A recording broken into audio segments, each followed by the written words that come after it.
On today's episode of the John Campea Show podcast, The Boys has another new spinoff coming called The Boys Mexico with some very familiar producers. We're going to discuss that. Also, we got a number of MCU movies coming out. In an age where the MCU is now struggling to hit the $1 billion mark, which ones have the greatest chances of joining the $1 billion club? Also, Dave Bautista and James Gunn with their Instagram posts are causing a lot of speculation that Dave Bautista is indeed joining James Gunn's new DCU, and Jonathan Majors' trial begins today. What's at stake and why are news medias bringing petitions to have certain things unsealed that Jonathan Majors' lawyer says will paint him in a bad light? That and a whole bunch more. The John Campea Show podcast starts right now.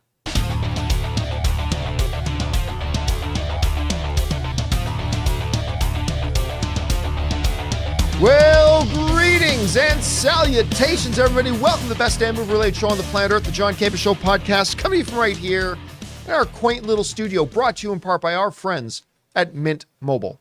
I'm, of course, your host, John Campea, and it is an awesome honor and privilege, as it is every day, to have you, our international friends, gather around as we talk about our favorite things in the world, movies and movie news, TV and streaming, and all sorts of good stuff. Not just giving you our opinions, but giving you some information and context so you guys can form your own well-informed opinions, whether they're the same or totally different from ours.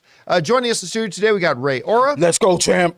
Jonathan Voico's here. In 3D. Oh my God. Joining us from his bunker in Southeast Asia, Robert Meyer Burnett. Robert, how you doing today? It's game day, John. Another episode of For All Mankind, episode 4, season 4, episode 4, season 4. Oh, is that today? Yes, sir. That's happening. Okay. Show these guys like very much. And hey, listen, guys, most importantly, you're here. And I want to touch on something that I've touched on for the last couple of days before we get rolling here. Of course, the Christmas season is upon us. That means it's our annual adoptive family. I've already told you guys about the adoptive family that we have. There are still a couple of things that we need to get this family. Now, if you guys want to participate and help us out and help bring an incredible Christmas to this family, if you look right near the top of the description of this video, you'll find a link to our Amazon wishlist page. It's a lot smaller than it was because you guys have bought almost everything on the list already, but there are still a couple things that we need. If you guys want to participate, go ahead, click on that link and pick up one or two things. Everything from as small as a $10 Amazon gift card to as big as a tablet. So whatever you want to contribute or help out, that is there, and we appreciate all of you guys who have already contributed to that, and I'll keep you guys updated on how that all goes. All right, with that all down, guys, let's get things started with this.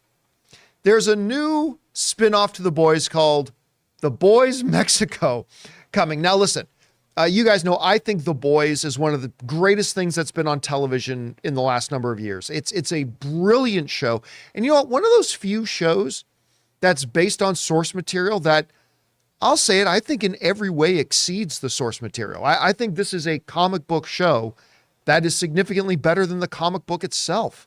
Not that I don't like the comic, I do, but the show is just so incredible. It, of course, just had its first spinoff with, what was it called again? Gen V. Gen V. I wanted to call it First Class, but I was like, that was the X-Men. With Gen V, which was amazing. I loved it. And now we're getting The Boys Mexico. This comes to us from the folks over at Screen Rant who write the following. Now, The Boys is kicking off another television project. According to Deadline, the next series to join the growing franchise will be The Boys Mexico, which comes from Blue Beetle writer Gareth Dunnett Alcocer. I'm sure I'm mispronouncing his name, but by the way, Gareth is going to be the showrunner of this new series. Diego Luna from Andor and Gael Garcia Bernal, who is the star of Werewolf by Night, will both executive produce the new show, and they are said to be contemplating taking roles as well. However, neither of them will play a major character. Further details are currently a mystery, though. The project is now looking for a co-showrunner. So, Amazon, if you guys remember, shortly, a few weeks after Gen V came out, Amazon said, yeah, this is the most successful show we've ever had in terms of new viewer acquisition. They talk, and that is, make no mistake about it, the number one analytic that every streaming service is looking at is viewer acquisition.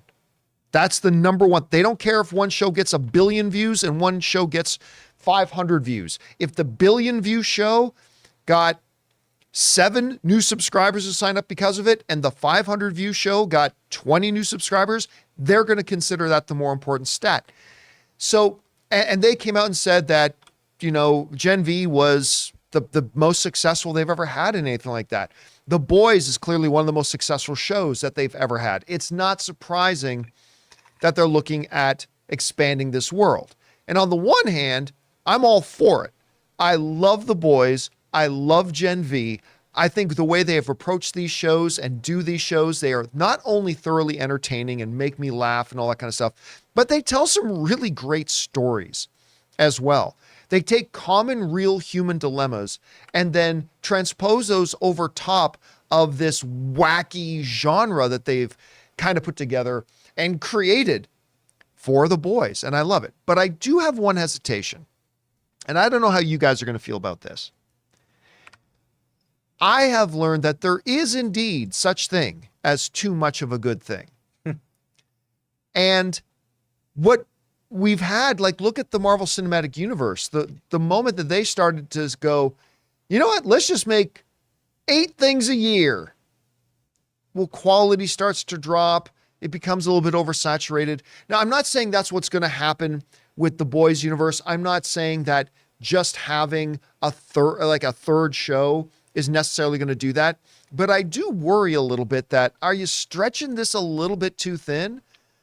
Like, The Boys was awesome, and I'm okay with having a spinoff, and the spinoff is great, but I'm a little bit nervous. Let's just say that. I'm a little bit nervous about them overextending themselves too far.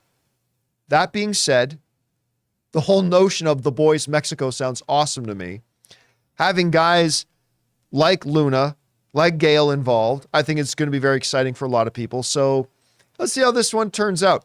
Rob, you heard about The Boys. He's got another spinoff coming. The Boys Mexico. What do you think about this? Dude, I read this and I didn't even finish the first paragraph without having a huge grin on my face, thinking about what bananas stuff they can do. Whether you have superheroes going after, or soups going after cartel lords, whether you have the Mexican Day of the Dead iconography, whether you have the whole history of Mexico, maybe a hero named Quetzalcoatl or something. I don't know. I can't wait to see this. The costumes alone are going to be amazing. By the way, one of the interesting things about this is, like, Gen V was not called The Boys University Days. It was a totally different title, Gen V. I wonder, with it being called The Boys Mexico, remember, The Boys is not a reference to superheroes. The Boys is a reference to the group of guys who hate superheroes and want to take them down. So I'm sure we're going to get a Mexican version of the 7, but what I'm guessing from the title, and it's a pure guess on my part, that The Boys Mexico is going to be about another group of individuals who are just sick and tired of the superheroes being assholes and decide that they want to take them down. Now, whether or not we get a Carl Urban crossover or a Homelander crossover, like we got a little bit of that in Gen V, or how much of the original Boys cast will be, I'm sure Vought is going to have a presence there as well, but it's going to be interesting to see what kind of direction they take this in. So, but like, again, here's just hoping they don't pull a Walking Dead and way overextend themselves and just put out too much. But no, we'll see. John, Mexican wrestling and the character of Santo from Mexican cinema history, there is a really rich tradition of heroic, larger-than-life characters in Mexican pop culture. And I really am looking forward to seeing how they lean into that. It could be very cool and fun. And I hope it's disgusting as Gen V and The Boys have been. I have no doubt. It's going to be gory and filthy and all that great stuff. All right, guys, that down. Let's move and talk about this, shall we? So we've talked ad nauseum around here the last couple of years about the, let's say, decline that the MCU is on. Not an unrecoverable decline, but a decline at the MCU. And even in the midst of their decline, they put out a couple of things that have been really damn good. But overall, the general, most people agree that the general overall quality level of the MCU has decreased. And part of the result of that has been a bit of a decrease in box office. There's been other factors as well, no doubt. But I mean, you know, we're not seeing Marvel films coming out and popping off billion-dollar results like they used to almost on the regular, which kind of spoiled us when we started taking the billion-dollar mark for granted. It's a very, very difficult thing to do. That's why out of the thousands and thousands and thousands and thousands and tens of thousands of motion pictures that have been made, only, I can't remember where the number's at right now, 60 something, 50 or 60 members of the $1 billion club, max. Maybe 50 or 60. Anyway, it's around there somewhere. But we haven't been seeing the Marvel Cinematic Universe films approaching or hitting that mark. Now, will the Avengers films, the upcoming Avengers films hit that? Oh, probably. But what about all the other upcoming MCU films? So I thought we would do something fun here. I thought we would take a minute and we're going to look at 7 upcoming Marvel Cinematic Universe films that are confirmed, announced, all that kind of stuff. And we're going to rank them from least likely to hit $1 billion to most likely to hit $1 billion. All right. We're ranking these from the least likely to hit the $1 billion club to the most likely to hit the $1 billion club. And all right. It's $53 billion movies. 53. So okay. So there are $53 billion films. What are the chances of any of these upcoming MCU films that are not Avengers of getting that? All right. I'm going to start off at the bottom. Now we're here. The least, now we're here. The least likely, thank you, Drake. The least likely of the upcoming, I think, Marvel Cinematic Universe films to join the $1 billion club is Armor Wars. Now, don't get me wrong. I'm not saying I think this is going to be the worst. Not at all. I'm excited about this project. I got really excited when they announced that they changed directions and that it wasn't going to be a TV series. Because remember, originally, this was supposed to be a Disney Plus series. And they changed directions on that. They're going to make it a motion picture. Still, it's mostly going to focus on secondary characters. I love Rhodey, but I mean, I don't think that's going to be a $1 billion film. I think this can be a very good film. I think it can be a successful film. But I think out of all the upcoming films they've got, I think it is the least likely to hit the $1 billion mark. All right. Second least likely, I think that will hit the $1 billion mark, but I am very excited for this film, is Thunderbolts. Again, it's primarily a team that is made up of secondary characters, which is part of the reason why I'm kind of excited for this. I wasn't very interested in Thunderbolts until they showed us this lineup at Comic-Con. Or was it Comic-Con or Disney Celebration? It was one of the two. And they introduced this lineup, and as soon as I saw that Red Guardian was in it, I'm like, yep.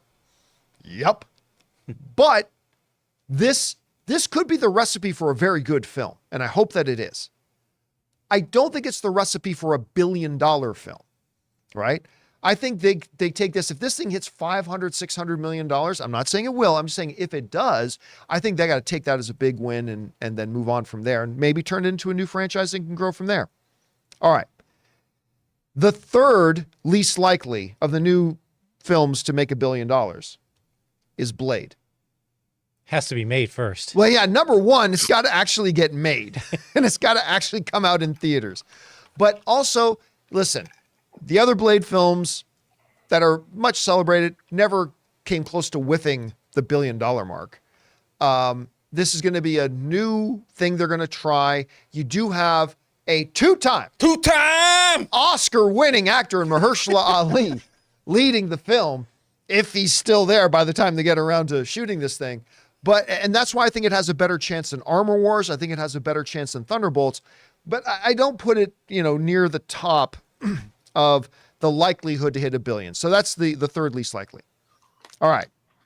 Next, Shang-Chi 2. The first Shang-Chi is one of the few insanely bright spots of the MCU since Endgame, right? WandaVision, Spider-Man No Way Home, Loki Season 2, Ms. Marvel, Shang-Chi. I mean, Shang-Chi is just, I couldn't believe how much fun I had at Shang-Chi when I watched it. I just love this film. I think it's only grown its audience since it first came out in theaters. We know that Destin, Yeah. who has yeah. left Avengers Kang Dynasty, if that movie even keeps that name. He's left that movie to focus on Shang-Chi, that and Wonder Man. And I think with the fact that the first movie was so great, it's grown its audience. I still don't think it'll make $1 billion, but I think it has a better chance of hitting the $1 billion mark than, say, Armor Wars, Thunderbolts, or Blade. All right. Next up, the third most likely to join the $1 billion club, I think, is Fantastic Four. Fantastic Four. Fantastic. The upcoming Fantastic Four. I think this is, some people might think it's weird that I don't have it higher on the list.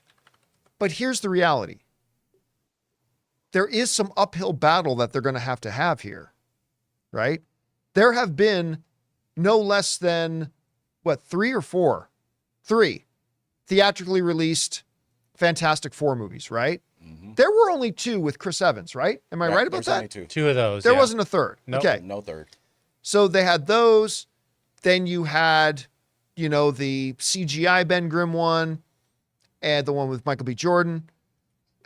None of these movies ever did super fantastic at the box office. The quality of those movies are oft in question. So there's going to be baggage that comes along with this. And on top of that, Rob, I think you can agree and attest that the last decade or so, Fantastic Four was even a comic that they canceled back when we were doing Heroes. Yep. They actually They canceled certainly the did. Fantastic Four comic book run because nobody bought it. They are the first family of comics, but it's not like they're a super part of the zeitgeist. So, but it is still, nonetheless, you're saying, well, then John, why do you rank it so high? Well, I rank it still high because there's a lot of attention on this. There's a lot of spotlight on it. Who's going to be Reed Richards and who's going to be Johnny Storm and all this kind of stuff. This is generating a lot of excitement, a lot of talk. So those two things balance each other out a bit. So I make it the third most likely. Again, I don't think Fantastic Four, the first one, will make $1 billion. I don't. But I think out of all the things that we've got, it's the third most likely to do it. All right. Second most likely, Captain America 4 or Captain America Brave New World. It's an established franchise. The name Captain America still means a lot. A lot of people liked Falcon and the Winter Soldier more than I did. Don't get me wrong. I didn't dislike Falcon and the Winter Soldier. I liked it. I was just hoping for much, much, much, much better. Anthony Mackie as Sam, he took over the role. He's done great. For me, Captain America is just Steve Rogers, is Captain America, is Steve Rogers, is Captain America. But the job he did in that show was great. The story they told was quite nice. And I think there are going to be a lot of people. Plus, you got Harrison Ford coming in as Thunderbolt Ross. Mm-hmm. I think there's going to be a lot of people that are going to be excited about it. Again, I don't think this movie will make $1 billion, but I think it can be quite successful. And if any of the films on this list so far were going to make $1 billion, it would probably be this one. That leads us to number 1, Deadpool 3. This is the only film on the list that I actually do think will hit the $1 billion mark. And as a matter of fact, if we go over all the other films, Armor Wars, Blade, Thunderbolt, Shang-Chi 2, Fantastic Four, Captain America 4, we would get into a discussion about all these things would have to go right in order for these to hit $1 billion, right? With Deadpool 3, I think the $1 billion club is theirs to lose. I think there are a number of things that would need to go wrong for Deadpool 3 not to join the $1 billion club. Now, you can say, rightly so, but John, Deadpool 1 nor Deadpool 2 joined the $1 billion films themselves, $1 billion clubs themselves. And you'd be absolutely right. They're two of the highest grossing R-rated films of all time, but they both got into the 700 millions. But they are beloved. And now you're adding on top of that Hugh Jackman coming into it and the fact that it's now in the MCU. I think it's fairly clear that pushes it over the $1 billion mark, even given today's context that we have with what's going on now. I literally think this would have to be a bad movie. It would have to be a bad movie. Hugh Jackman would have to get involved in some major scandal. Ryan Reynolds turns out isn't Canadian after all, and he's been lying the whole time. I don't know. Something would have to happen in order for it to not make $1 billion. So again, my list of probabilities are at the bottom, Armor Wars. And again, I think all these can be good, and I think they can all be successful. I just don't see any of them making $1 billion. But the second most likely, or second least likely, Thunderbolts. Third least likely, Blade. The fourth most likely to get the $1 billion club is Shang-Chi 2. Third most likely would be Fantastic Four. Second most likely would be Captain America 4. And my most likely out of all the upcoming MCU films that have at least been officially said they're happening is Deadpool 3. Rob, you saw my list. How would you order these from least likely to most likely get that $1 billion club jacket? Mine's close to yours. Armor Wars being at the furthest away from the $1 billion club, I think is absolutely correct. Same with Blade, because it's going to be an R-rated horror film, and not a lot of R-rated movies have approached. I mean, of course, Joker did, but the $1 billion mark. I'm going to go Fantastic Four after Blade. I don't have any faith that movie is going to make $1 billion. It might be good. It'll do Doctor Strange 1 numbers, 600 to 800 million, I think, maybe. Captain America 4, honestly, I want it to be good, but I don't have much faith in it. Reports that it is doing extensive reshoots, and the director directed the Cloverfield Paradox, which was a movie I really disliked. I did not like that film either. And I hope it's not a Captain Marvel situation where the last Captain America Civil War was a $1.1 billion grossing film. And I hope that Captain America 4, I mean, the director doesn't have a lot of this kind of experience. And I don't know if when you have $1 billion movie that you're following up, I would think that you'd want the best directing talent that you could get that has a long track record, like to bring in someone like James Wan when they brought James Wan in to direct Furious 7, but they never do that. And it's weird to me. I think with Captain Marvel or Marvels, they suffered, but I just don't see it happening. So here's my list: Armor Wars, Blade, Shang-Chi 2, John. I would put, let me give you in order. So Armor Wars, I think it's at the bottom. Blade's at second. Fantastic Four is third. Captain America 4 is fourth. And then I would say that Thunderbolts and Deadpool 3 are the two movies I think have the best chance. Wow, you're putting Thunderbolts a lot higher than I did. I'm putting Thunderbolts there because I think that ensemble cast and the people that we've seen in it already, they're all great actors. And they all deliver fun. They all deliver wild entertainment. And I think that done correctly, the Thunderbolts might get there. But and then of course, I think Deadpool 3 is a slam dunk, unless it's a bad movie. I think that Deadpool 3 is going to make $1 billion. I'll stake my reputation on it, such as it is these days. I think Deadpool 3 is going to make $1 billion. It would have to be seriously not good to not make $1 billion. I want to address something here. Something somebody said in the live chat. Lady Hotep is saying, so are we saying a movie isn't successful if it doesn't hit $1 billion? Is that the standard? No, that's why I specifically said I think a lot of these movies can be really good and can be successful, just maybe not hit the billion. The $1 billion mark is not the mark of success. Mm-hmm. It is an extremely rare, like we said, 53 out of the tens of thousands of motion pictures, only 53. But we are talking about an MCU where it almost became regular that their films would hit that elusive, incredibly high mark of $1 billion. Can they do it again? And we're just kind of discussing, what are the ones coming up, which ones have the chances to do that? So no, if movie does not make $1 billion, that doesn't mean it's not successful. That's idiotic. A movie can make $300 million and be successful, depending on its circumstances.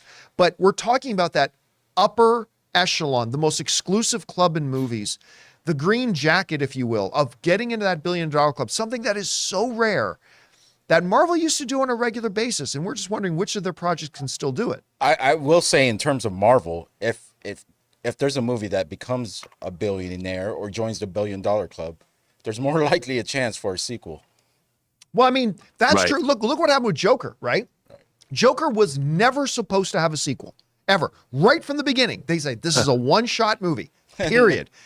And then it hit the $1 billion mark, which nobody expected to do. Got nominated for Best Picture at the Academy. I mean, there's a lot to go to it. Yeah, movie hits $1 billion. That puts it in rare fields, and just fields that Marvel films used to play in a lot. And we don't see it happening a lot anymore. And there we are. But it is by no means the standard of if something's successful or not. Not at all. Not in the least. You can make a lot less and still be successful.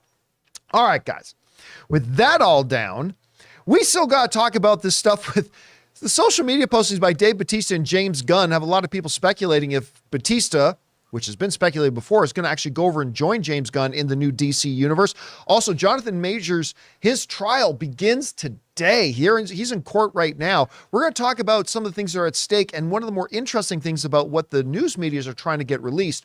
That and a few things more. But before we get to those guys, we're going to take a quick second here and thank a couple of sponsors of today's episode of the John Campea Show podcast, our friends at Rocket Money and MasterClass. We want to take a second to thank a sponsor of today's episode, Rocket Money. Do you struggle to save money every month? With Rocket Money, you can quickly identify all those sneaky subscriptions that keep charging you month after month and cancel any you no longer use. For example, did you know that over 80% of people have subscriptions that they've completely forgotten about? It's too easy to subscribe to a free trial of something and then completely forget about it once you stop using it. That's why I'm such a big fan of Rocket Money. I've told you guys before that when I started using Rocket Money, I realized that I was still subscribed to a gym in another city I had moved away from 2 years ago. Also, my music service? Yeah, I found out I was still subscribed to 2 others. How much do you think you're paying a month on subscriptions? Most people think they're paying $80 a month, but they're actually paying closer to $200. That's why I use Rocket Money. Rocket Money is a personal finance app that finds and cancels your unwanted subscriptions, monitors your spending, and helps you lower your bills all in one place. With Rocket Money, you can easily cancel the ones you don't want with just the press of a button. With over 5 million users and counting, Rocket Money has helped save its customers on an average of $720 a year and $1 billion in total savings so far. So stop wasting money on things you don't use. Cancel your unwanted subscriptions and manage your money the easy way by going to rocketmoney.com/Campea. That's rocketmoney.com/Campea. rocketmoney.com/Campea.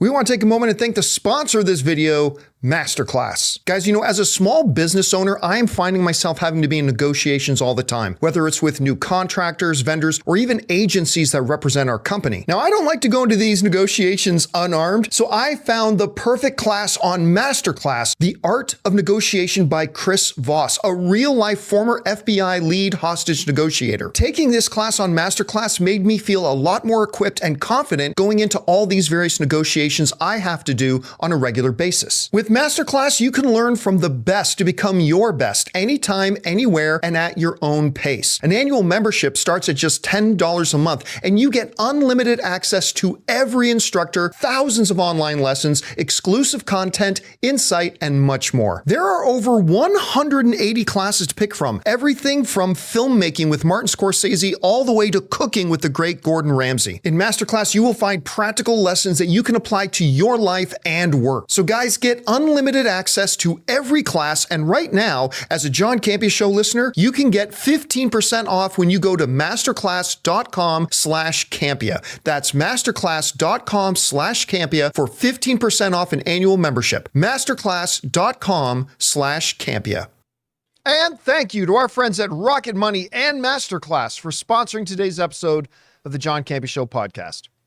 All right, guys, with that down, let's move on to this, shall we? Dave Bautista is one of the very few professional wrestlers that has managed to successfully transition to the world of Hollywood. Obviously, Dwayne "The Rock" Johnson was able to do it. It's arguable whether or not Hulk Hogan was able to do it. John Cena has been able to do it. And Dave Bautista, I think we can say he's been headlining a couple movies. He's been able to do it. And listen, I'll tell you what, there aren't many guys in this business who I personally like as much as Dave Bautista. He has just been, in the number of times we've had a chance to sit down, chat with him and talk with him, and the fact that, remember we did the marathon for the hurricane relief. He was the first guy to come up and say, yeah, I'll participate in that. Like, I just can't say enough about the guy's humility, his attitude. He's just a really just sweetheart of a guy. I like him very much. And he's obviously big buddies with James Gunn, who kind of brought him into this world by giving him the role of Drax the Destroyers and Guardians of the Galaxy. And he's been very loyal to him. Like, remember when Disney initially fired James Gunn, the one guy who, all of the cast of Guardians came out in support of him, but Dave Bautista was like, F you, I'm not going to work with Disney anymore after this. Like he was willing to burn the house down to support his buddy James Gunn. Anyway, so it's only natural with Guardians of the Galaxy kind of wrapping up over at Disney, James Gunn now being over DC, there's been a lot of speculation for a lot of time that Dave Bautista was going to go over and become a character in the DCU, the brand new DCU coming with Superman Legacy. Well, on top of all that, Dave Bautista said he'd be interested in doing that. And now they're just kind of throwing a lot of water on that fire because Dave Bautista on his Instagram, very mysteriously, without context or without explanation or description, posted this picture of him on the DC lot sitting on James Gunn's parking spot, which of course got a lot of people going. And then James Gunn responded to that Instagram with the picture itself and just saying, hey, Dave, I can't believe you're parking your body in my space. So now, look, let's get this thing clear right up front. This is not confirmation that Dave Bautista is joining the DC universe. Can we be clear about that? Nothing in the picture said, I'm here today at the DC studios and at my buddy's James Gunn's parking spot because I'm going in for contract negotiations to join upcoming superhero films. Like, there is none of that in these pictures. It could literally be nothing. Why he's there at Warner and the DC building and at James, whatever, but none of this is confirmation of anything. Let's lay that out first and be very clear. Okay. With that being clear, are there possibilities here? Well, obviously there are possibilities here. Look, even before Dave Bautista and James Gunn put these things out today, there has been a lot of speculation. Some people believe it's a foregone conclusion that Dave Bautista is going to be joining the DCU. Everybody understands the history between James Gunn and Dave Bautista. Everybody knows Dave Bautista's ambitions. And a lot of people love Dave Bautista and would love to see him working with James Gunn again. So that's kind of been the assumed thing before this anyway. And what we have learned is a lot of times that sometimes, yes, celebrities will post stuff on social media just to post stuff. But oftentimes there's meaning behind it, or there's teases behind it, or there's hinting behind it. Is this one of those situations? I'm going to give it a definite maybe. I think there actually is something to this. I'll go so far as to say this. I'm expecting to see Dave Bautista in the upcoming DCU. Now, I don't think he's going to be his dream role. Remember, Dave Bautista said his dream role is to play Bane, right? I don't think they're going to let him be Bane. I don't think they have any plans for Bane right now. So I don't think it's going to be that. But I think James Gunn will have a place for him, and I do think he's going to pop up in there. But here's the thing, Rob. As we start to talk about the possibility of Dave Bautista going on the DCU and all that kind of stuff, the one thing to keep in mind is, as of right now, to the best of my knowledge, Dave Bautista is 54 years old, right? And he's talked about that and talked about, one of the reasons that he didn't think he could play Drax anymore is that it's getting increasingly difficult as he gets older to have his body look the way that his body looks. Not that it's not possible, it just gets harder and harder and harder. Hugh Jackman has talked about that as well, that it becomes more and more difficult to maintain that kind of physicality and that kind of stuff. So I don't know if that either limits how long he could play a character or limits what kind of characters he could play, or maybe it opens the door for other types of characters because he doesn't just have to rely on the fact that he's this giant hulking man, this giant, massive Filipino man. And like I Part. yeah, throw that part in. So Oh, man. I don't know. First of all, what do you think about the images that we saw? Do you think there's anything to them? Regardless of that, do you think we'll ultimately see Dave Bautista in the DC universe?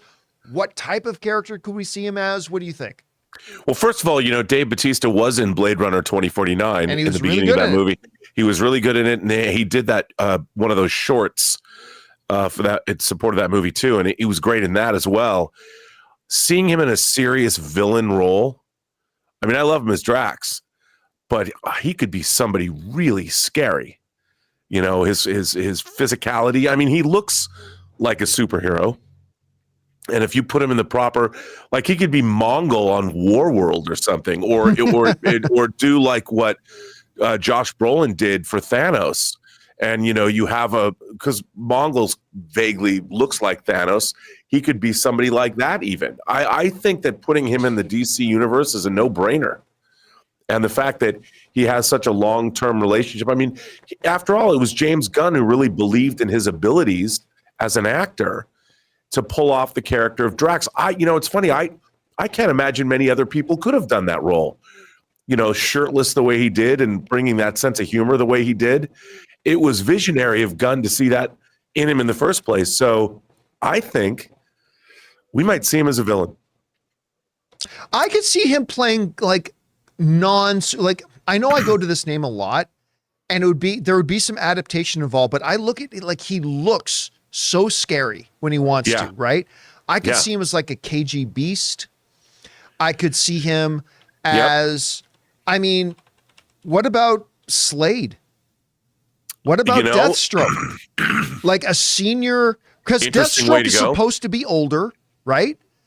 So, I mean, maybe something like that. So maybe even like a non-superpowered kind of being, but somebody along those lines. Like he would make a great member of the Batman villain pantheon. Which one?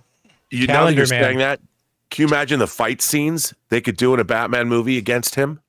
Oh, it'd be so great. It'd be great. I mean, real true hand-to-hand combat. So let me put this to you, though.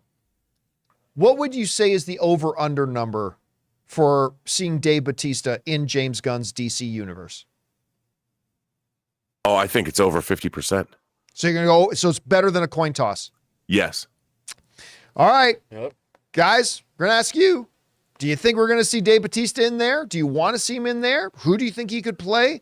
Do you buy in? Do you think that these social media posts are hinting towards that? Whatever you guys think, let us know down in the description below. All right, guys.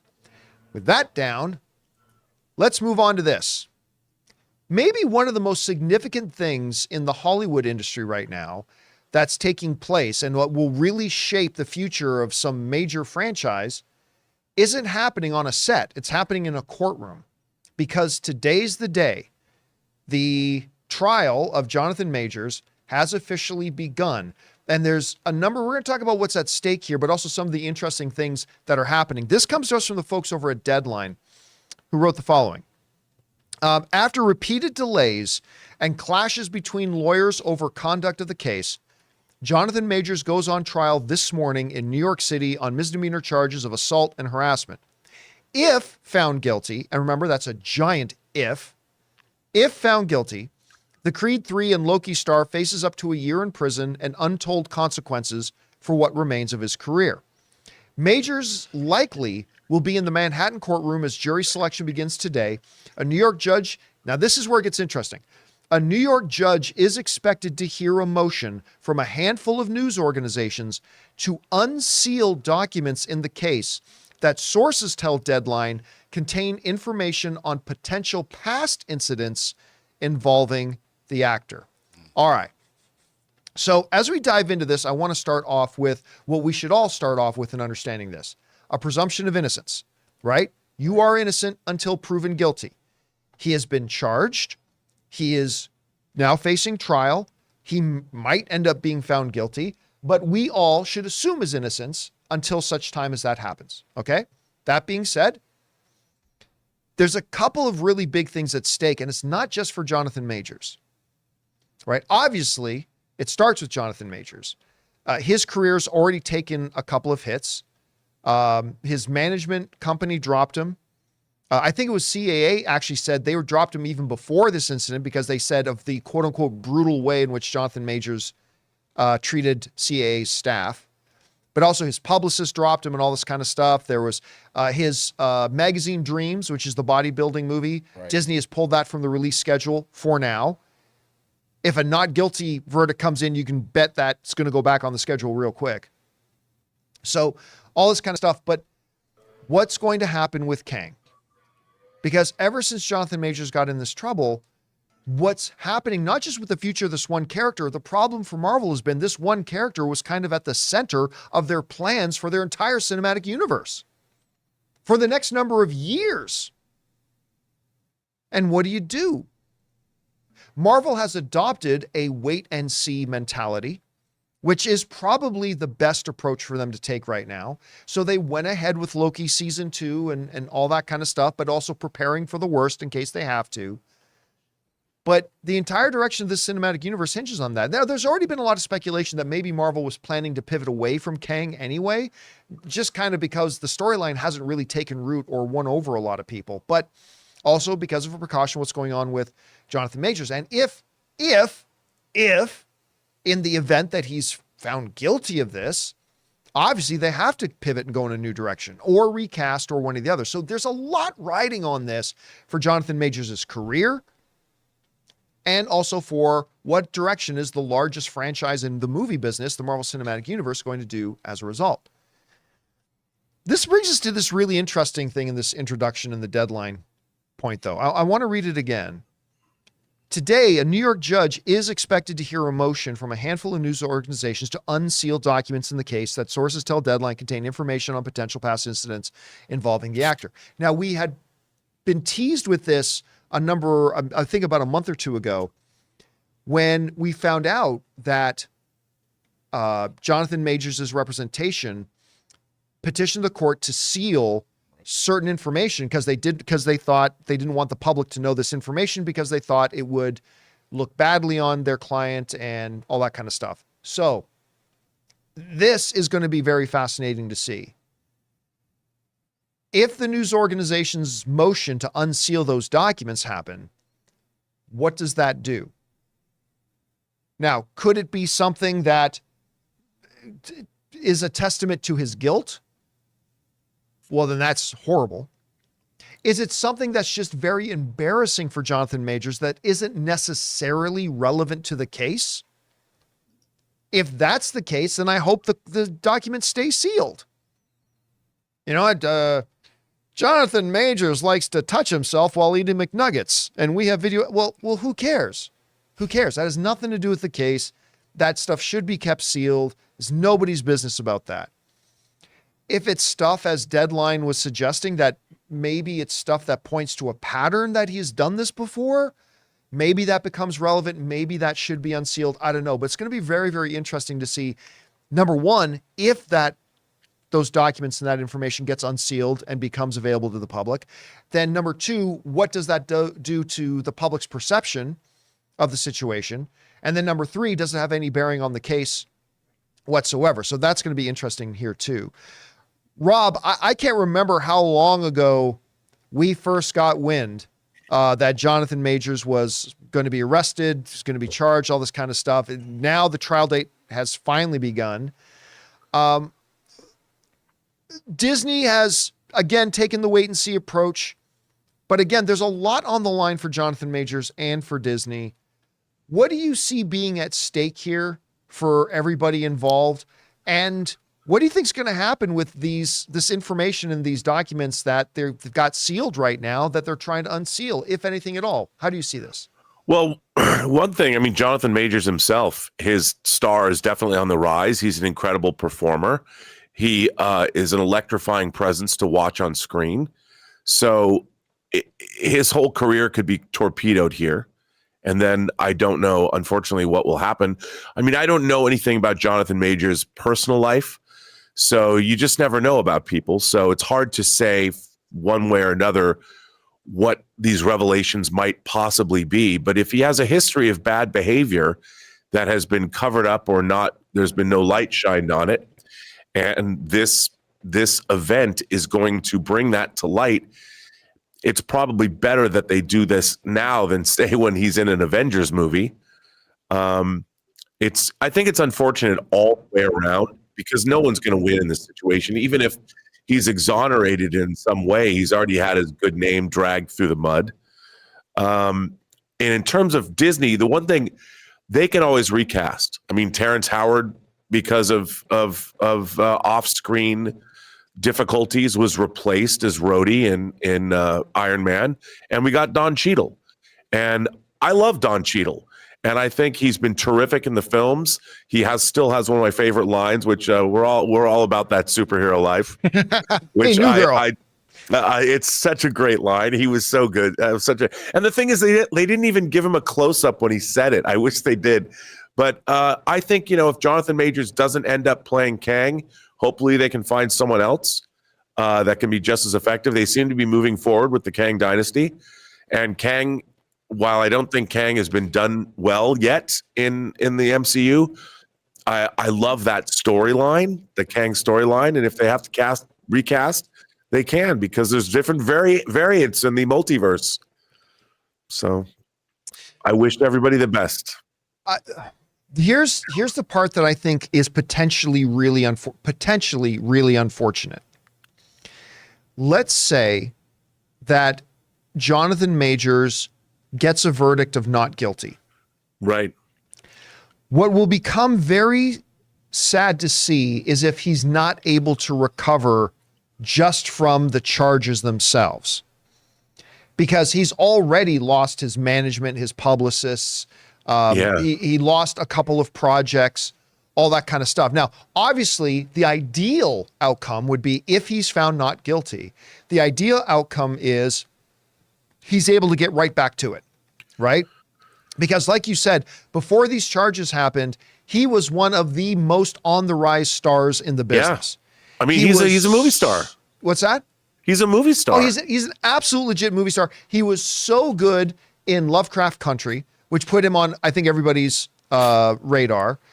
He played He Who Remains really, really well. He was fantastic in Creed. Yeah. I mean, he's just got this growing thing. So ideally, he gets found not guilty and he's able to get right back to it. However, one of the things I'm a little afraid of is that if he's found not guilty, that the stench of the charges may stunt his career anyway, right? I mean, his situation and Johnny Depp's are a little bit different in the sense that prior to all the Amber Heard drama, Johnny Depp had been developing a reputation that he was difficult to work with, and a lot of studios were kind of getting tired of working with it. But I mean, he came out of the trial with Amber Heard, and a lot of people thought, well, great, his career's going to get right back on track, but it hasn't really done that. And I worry that might happen with the Jonathan Majors. What do you think? Now, Jonathan Majors, obviously his career trajectory was in a different place than Johnny Depp's was. He's got a great reputation. The studios loved working with him, all that kind of stuff. If a not guilty verdict comes in here on Jonathan Majors, do you see his career being able to get right back on track, suffering a few road bumps because of it, but he'll be fine? Or do you think it's derailed permanently? I don't know. What do you think happens to him if a not guilty verdict comes in? I think he'll be able to get back his career. I think he'll be able to get back on track because he didn't do anything wrong. And everyone understands that relationships go pear-shaped occasionally and people get nutty. It really depends what's going to come out in trial. I mean, even if there are revelations that are very unsavory and he still gets a not guilty verdict, that could affect his career. They clearly want to keep certain things from the public and from potential employers, probably for a reason.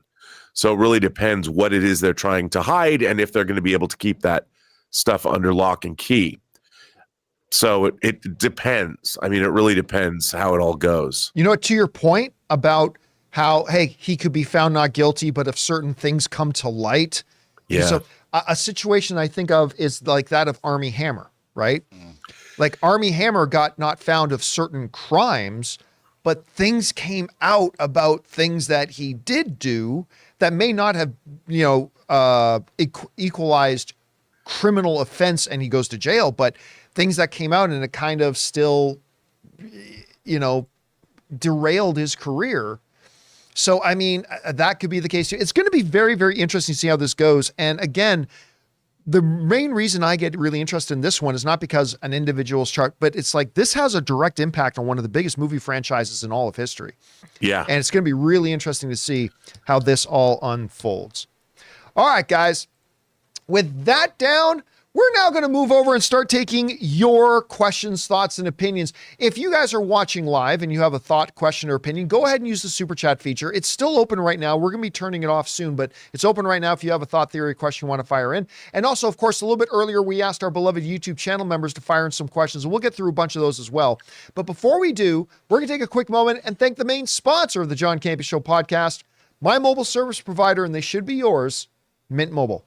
Guys, we want to take a moment and thank a sponsor of today's video, Mint Mobile. Give yourself the gift of insane savings this holiday season with Mint Mobile's best wireless deal of the year. Right now, when you switch to Mint Mobile and buy any 3-month plan, you'll get another 3 months for free. That's 6 months of premium wireless service for the price of 3. And Mint Mobile lets you order and activate from home while saving tons on phone plans starting at just $15 a month. Seriously, I can't think of a better gift than turning an overpriced wireless bill into just $15 a month with Mint Mobile. I've told you guys many times, since switching to Mint Mobile, I am spending less than a third on my mobile service plan with Mint than I was on the previous big carrier who was my provider. By going online only and eliminating the traditional cost of retail, Mint Mobile passes the significant savings on to you. All plans come with unlimited talk and text plus high-speed data delivered on the nation's largest 5G network. Use your own phone with any Mint Mobile plan and switch easily and effortlessly with eSIM. So again, for a limited time, buy any 3-month Mint Mobile plan and get 3 more months free by going to mintmobile.com/Campea. Cut your wireless bill to $15 a month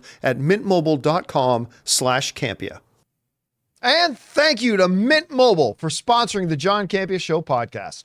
Okay, guys, with that down, let's get over to your live questions here, shall we? Jonathan, what do we got up first? Got Matt Boyle up first here.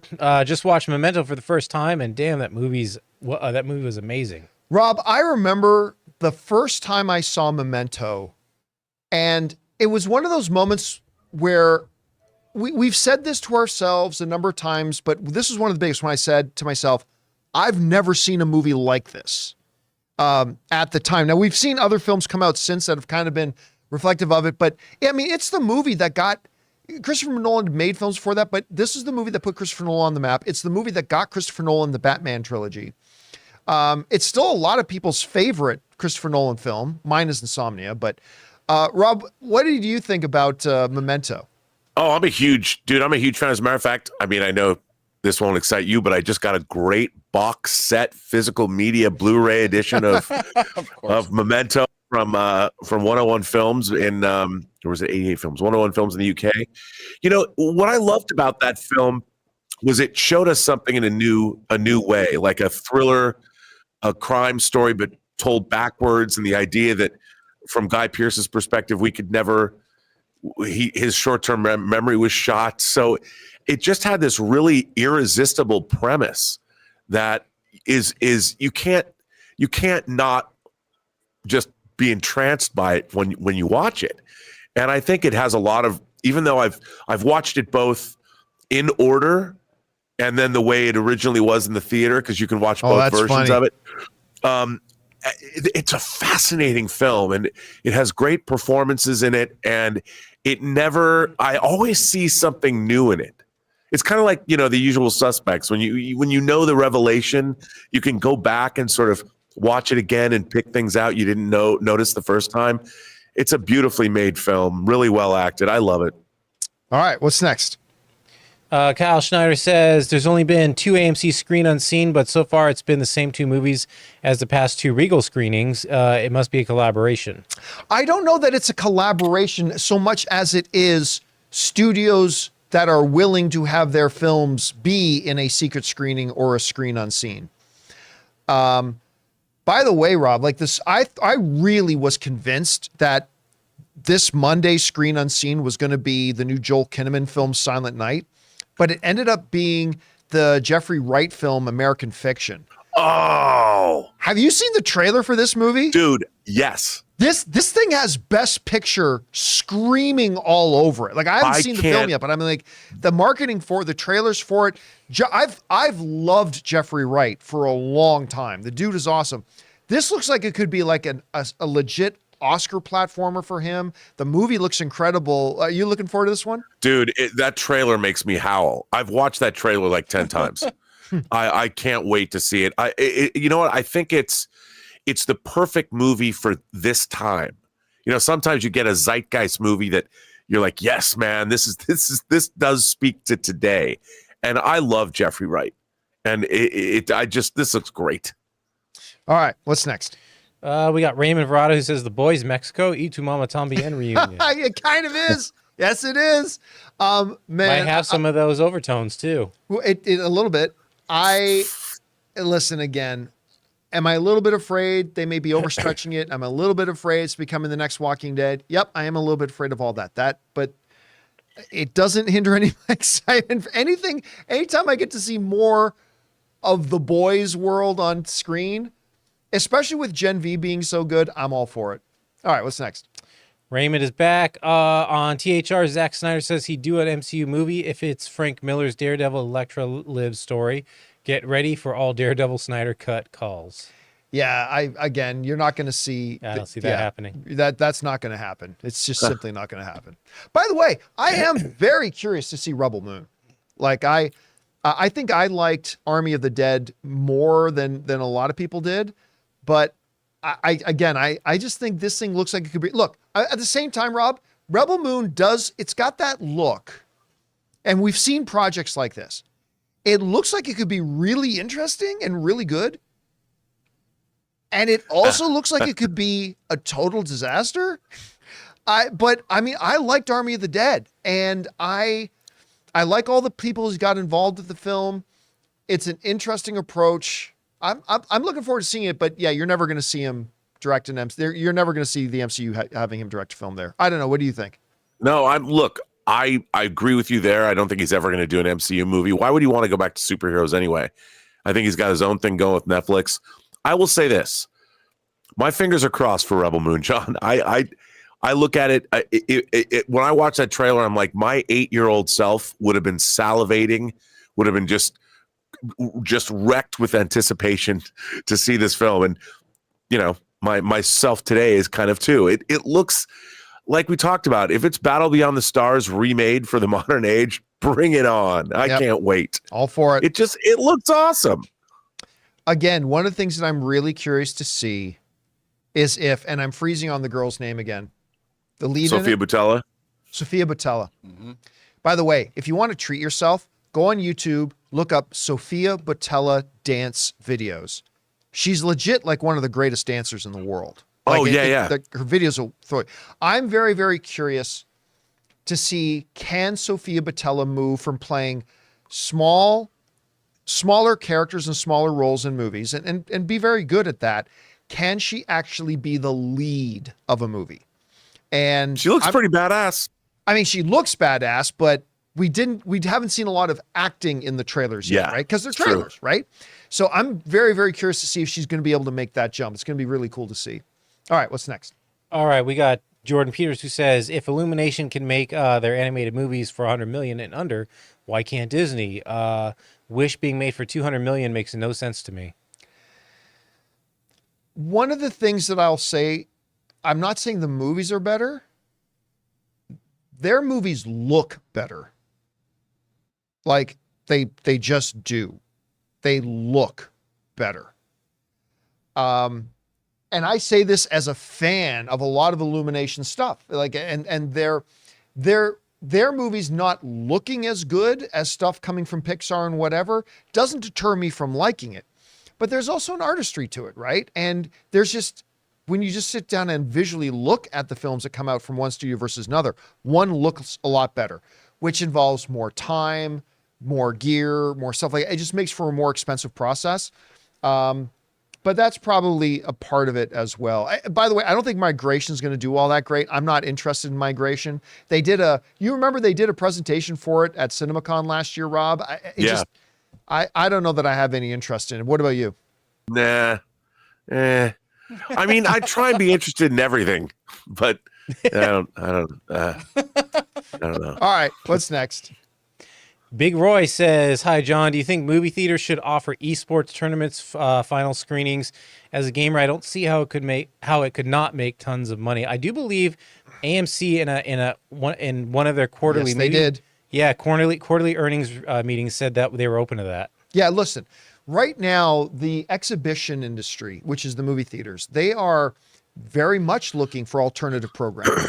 Whether it's something like a Taylor Swift making her own concert movie, whether it's Sunday NFL. Listen, a number of, I don't know if they are doing it this year, but like me and some buddies would go and watch Sunday NFL football at AMC. They would do Sunday morning NFL football. So you can get together in a room with 50, 60 other people and watch the football game.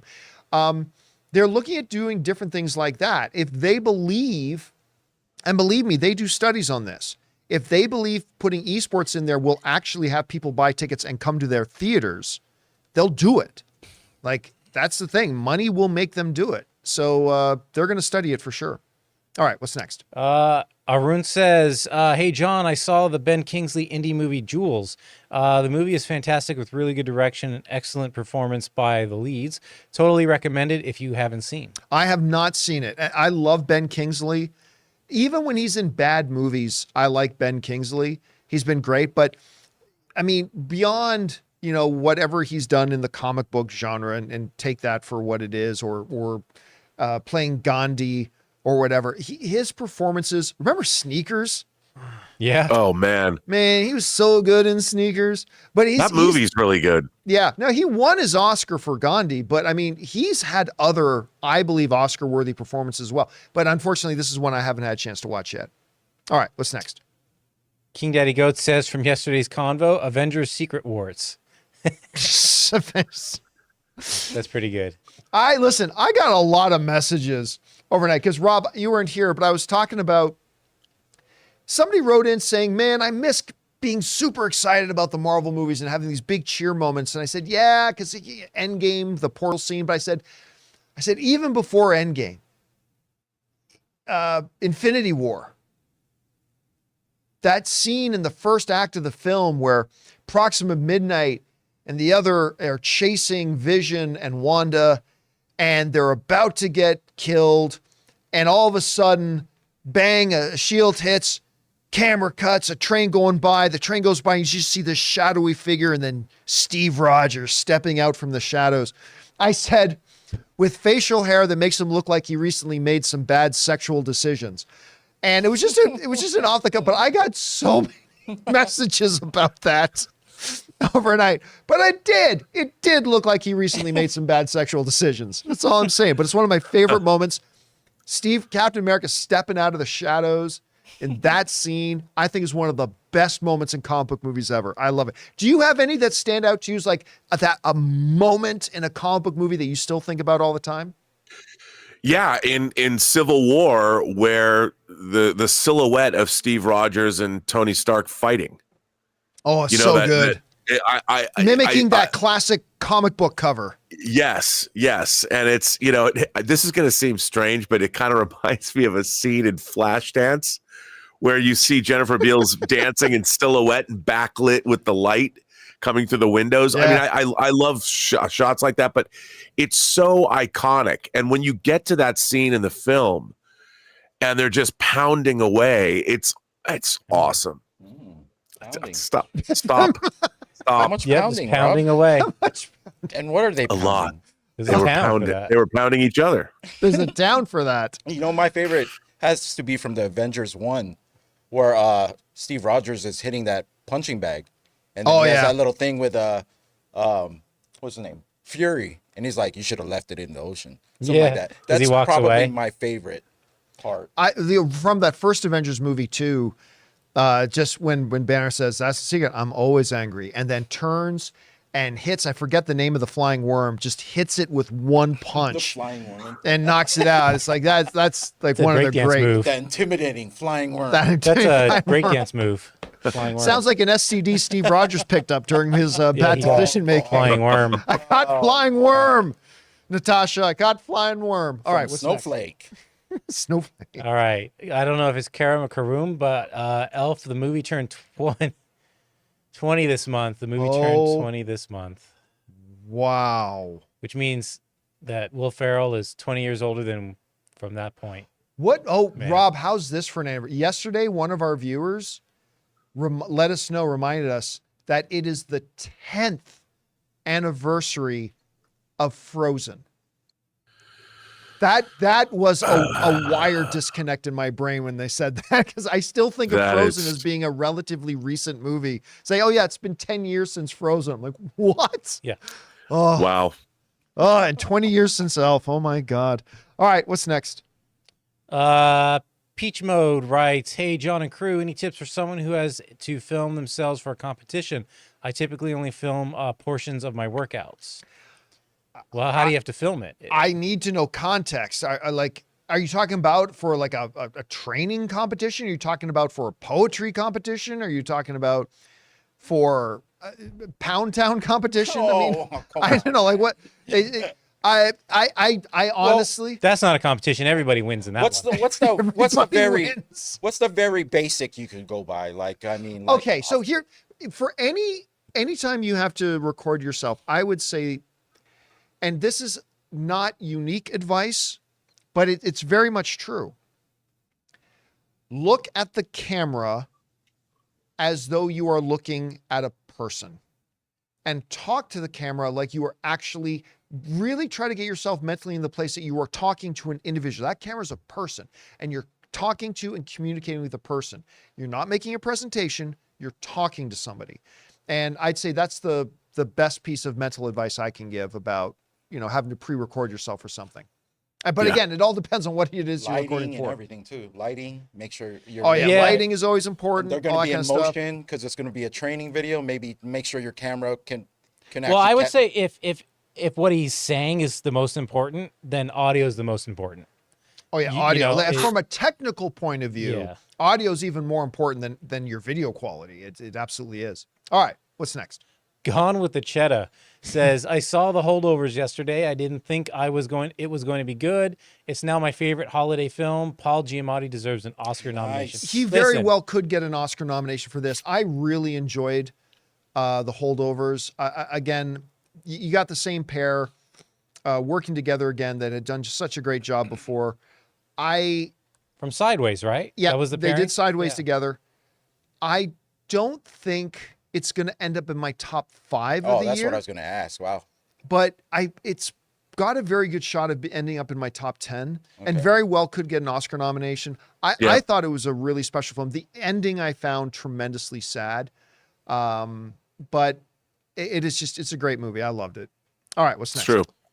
Richard Cutts says, I'm only seeing Aquaman 2 because I have the Regal Unlimited Pass. It's just going to be the DCEU flopping around on the shore, gasping until it dies. That's not nice. Here's the thing. Remember, this is the same director, the same star that made the first Aquaman film. And that was a fun film. And it was the only DCU film to join the $1 billion club, right? It was very successful. Now, as we talked about yesterday, the box office projections do not look nearly as promising, but still, I still have a lot of belief that James Wan will deliver and give us, look, I know it's not going to be Shakespeare, but can you deliver something fun? Can you give us enough of a story and enough visual wonder? And can you do all that successfully to just let us have a really good time like we did with the first Aquaman film? And if they do, I'll be happy. Rob, you liked the first Aquaman even more than me. I did. How much hope do you got for this second film? Well, like you pointed out, I should have all the hope in the world. You've got the same cast, you've got the same director, you've got almost everybody from the first film coming back. I just don't know. I can't tell you why I feel this sort of creeping dread about this movie, but I want it to be good. I'm a huge James Wan fan. I really like the fantasy element that the first film brought to the screen. It put a big smile on my face. It made me feel like I was watching a Ray Harryhausen movie that he would have made if he was alive today. But even the trailers, John, have left me a little cold. Yeah, I like the first trailer. I didn't like the latest one. Now, Angel in the live chat is asking a question a lot of people are asking. Why is Aquaman fighting the same villain again? I get that. I do. I get that criticism. I get that complaint. However, let me just throw this out there. Why is Luke fighting the Empire again in the second movie? Why are they fighting Vader again in the third movie? I mean, yes, that makes me go, why are we fighting the same villain just again? But it's not like there isn't precedent where that can work and work really, really well, right? There is Lord of the Rings, whatever. Imagine if Rocky fought Drago like 15 times. Like that's 3 movies. I mean, hey, there you go. Rocky 2. He fought Apollo Creed again. That is the rematch everyone wanted. We demanded it. Yeah, but again, we weren't born yet. I'm just saying, right. There is precedence. Yeah. That the protagonist facing off against the antagonist from the last movie again in the second movie, right. There has been success there. Rob, I don't know. What do you think about that? Gosh, I don't know. Do I? I mean, yeah, it's Black Manta again, but does that automatically mean it's a bad thing? But I think that, look, again, if the stakes are personal, and they are, and Black Manta, I mean, we ended up with a battle between civilizations at the end of Aquaman 1.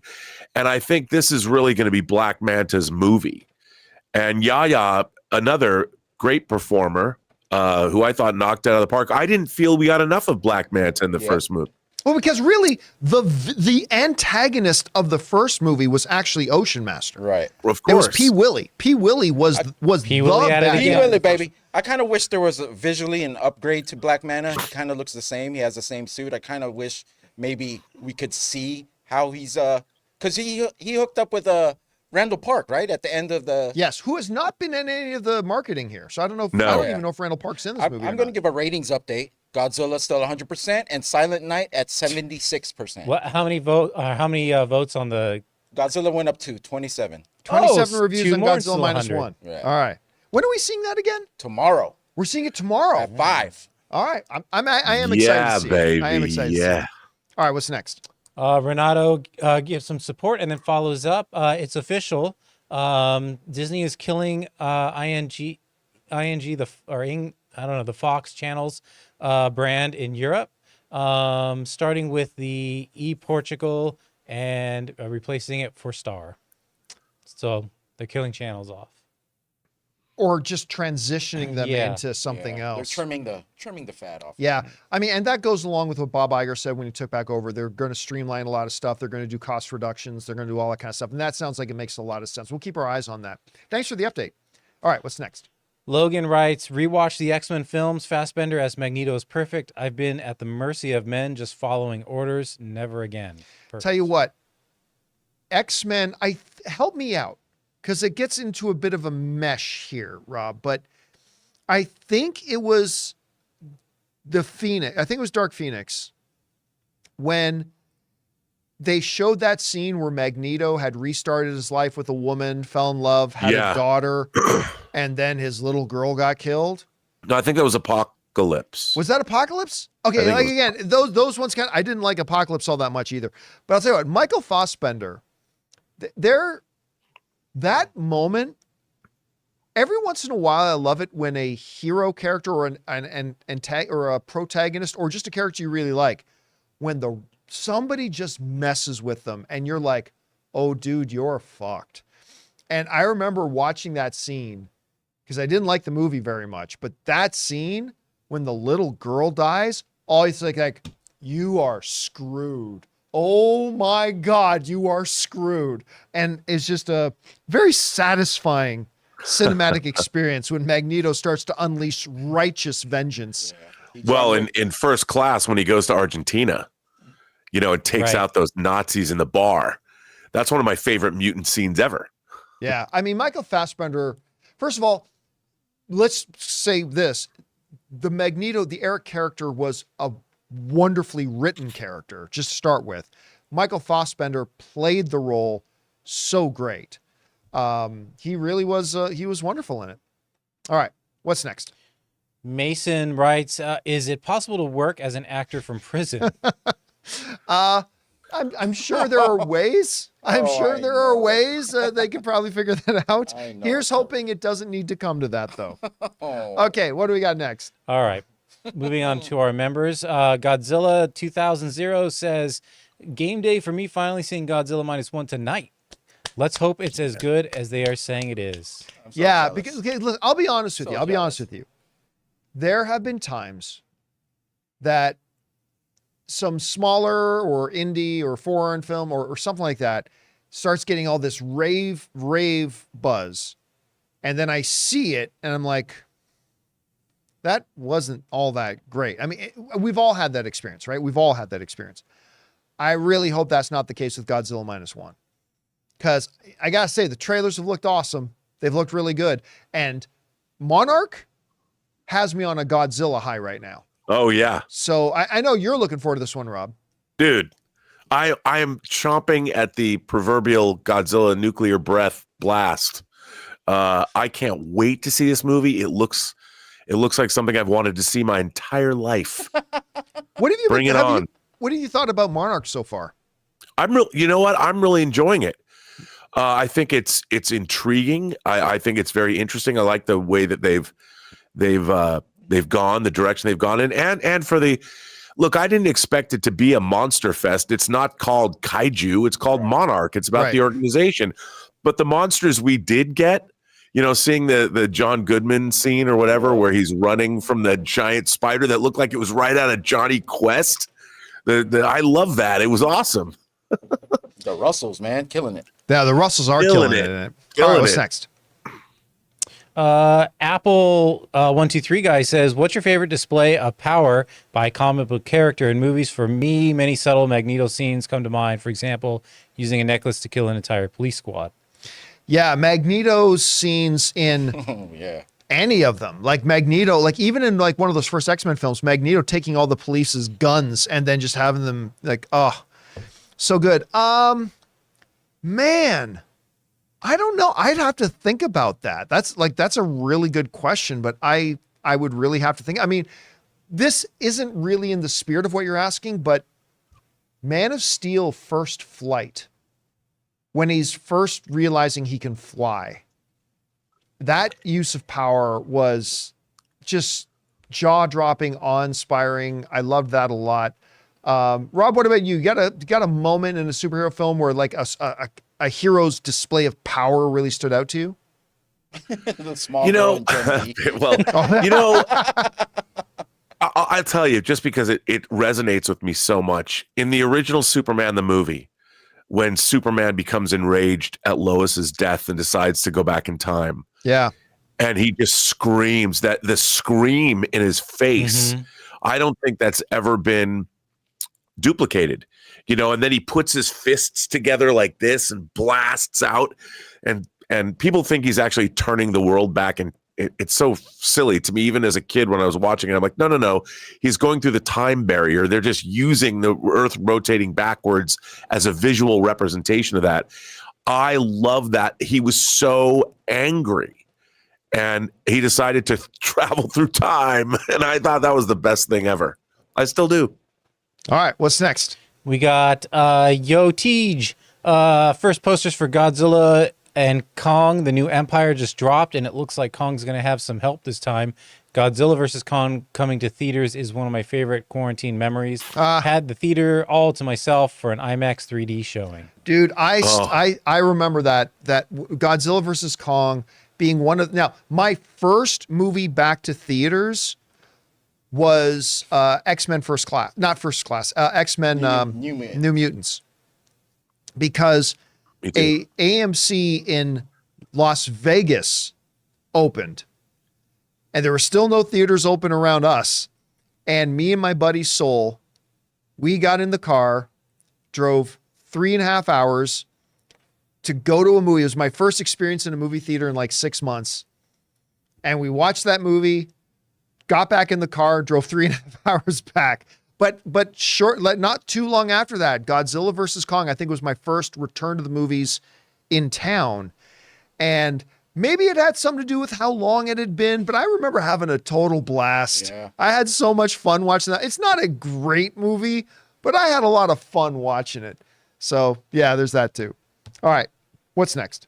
Joel Checky says, I know we've been talking about Pedro Pascal as Reed Richards. My only concern is it was my understanding they were planning to start filming both Last of Us Season 2 and F4 around the same time, sometime in the first quarter, half of 2024, but I guess it works. Yeah, for sure. I mean, it really, again, remember, shooting television schedules can also be very interesting. Sometimes with TV shows, you shoot for 3 weeks and then you don't shoot for a month. And then you not the production stops, but that you are personally needed this. And again, remember, Ridley Scott just kind of put a fine point on it when he just let us know that this big major feature film that's in theaters right now, Napoleon, they shot that whole movie in 63 days. Like, a lot of people think because a movie takes 1 to 2 years to make a movie, that means the actors are on set for 1 to 2 years. No. Actors are actually only needed for a very limited period of time in relation to the overall production window of making a movie. Actors aren't actually there all that much, comparatively speaking. So it's really not terribly hard for them to work this out. They'll be able to figure it out. All right, what's next? Esteban Reyes says, would it be a good idea to see MCU superhero characters in movies based on movie genre like disaster movies or mystery thrillers or horror?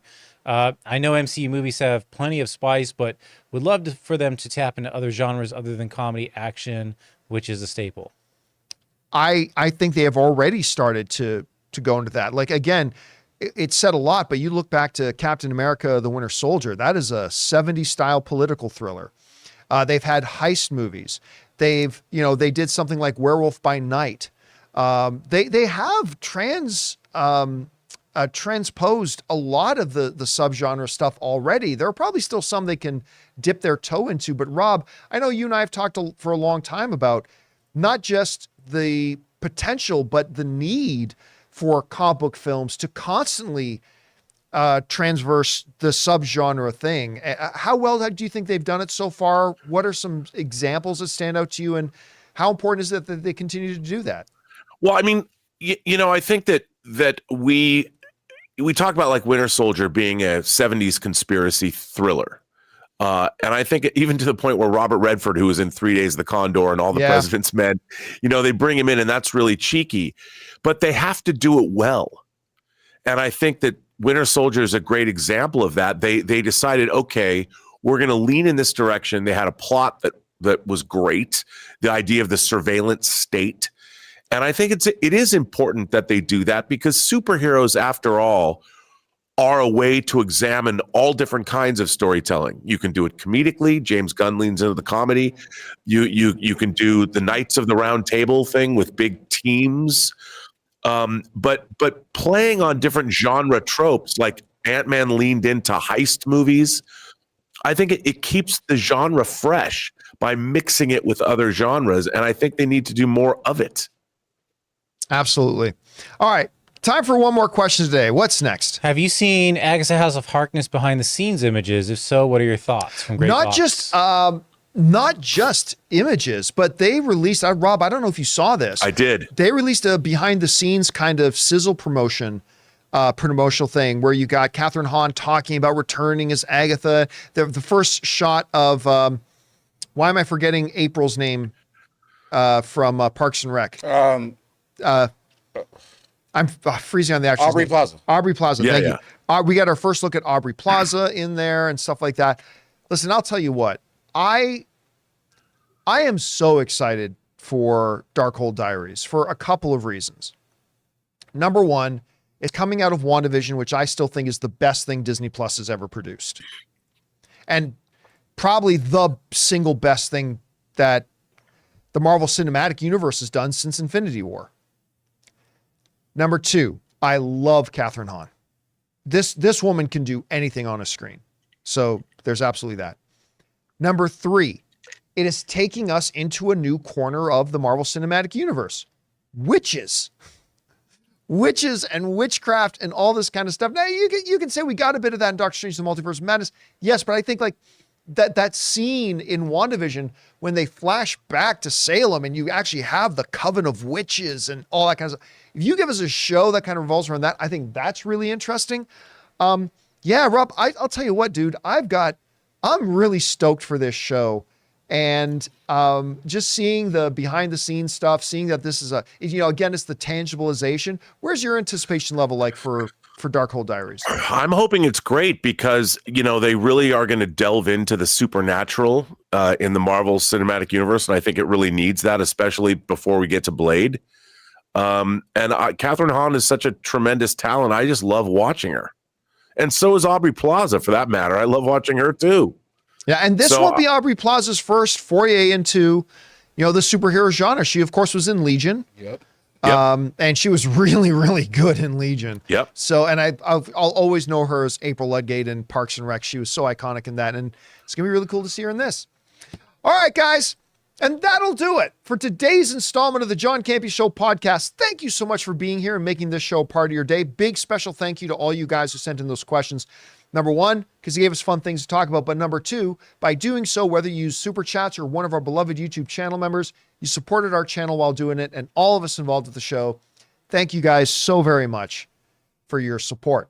Don't forget to come on back and join us again tomorrow. A reminder to all you guys, if you still want to help us out and participate in our Adopt a Family program and really make a big difference for this family this year, go to the link, the Amazon wish list link that's right near the top of today's description. There's still a few things in there for you guys to contribute, and we hope that you will. All right, so for everybody joining me on the show today, Ray Ora. See you later. Jonathan Voico. Later. Robert Meyer Burnett. For all mankind, watch.